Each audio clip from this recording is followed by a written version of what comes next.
नजर डालते हैं राजस्थान की कुछ खास खबरों पर। बड़ा राम द्वारा सूरसागर पहुंचे देवाचार्य महाराज व संत मंडली ने सनातन धर्म का पालन और गौरक्षा का दिया संदेश। बड़ा राम द्वारा पहुंचे मलुक पीठाधीश्वर पत्थर की छलनी के दर्शन कर बोले, यह अद्भुत चमत्कारिक है।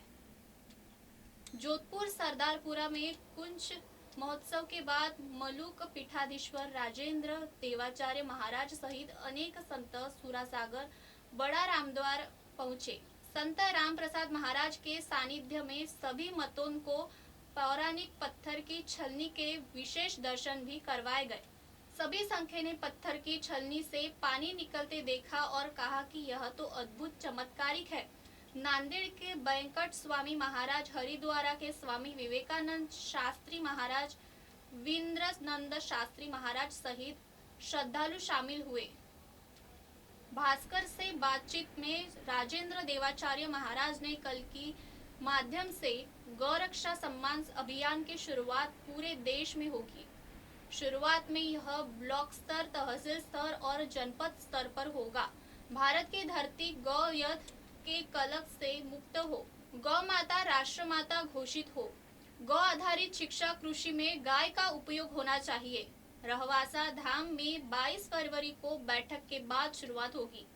महाराज ने कथा में हिंदू राष्ट्र को लेकर किया प्रेरित। सुबह 10 से दोपहर 2 बजे तक गांधी मैदान में हुई 10वें स्कंद पुराण की कथा का याचन करते हुए देवाचार्य महाराज ने हिंदू राष्ट्र को लेकर प्रेरित किया।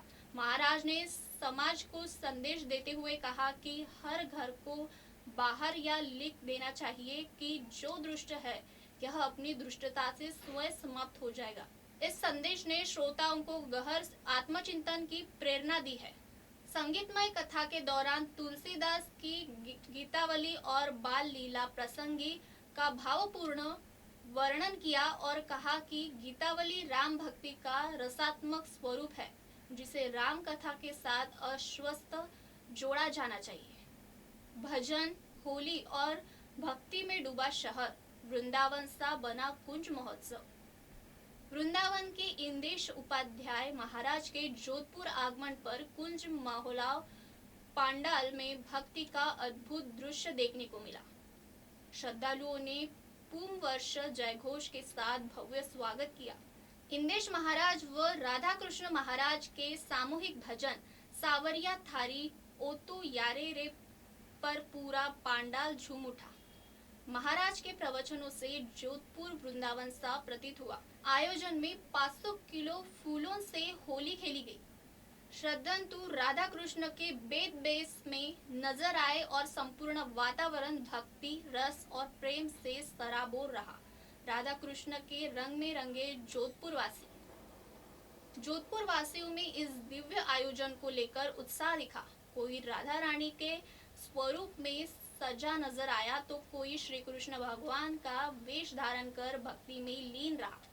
कई श्रद्धालुओं ने इंदेश महाराज के स्केच फोटो लेकर पहुंचे तो कुछ भक्त कुछ बिहारी के हस्त निर्मित चित्र और पेंटिंग्स लेकर आए।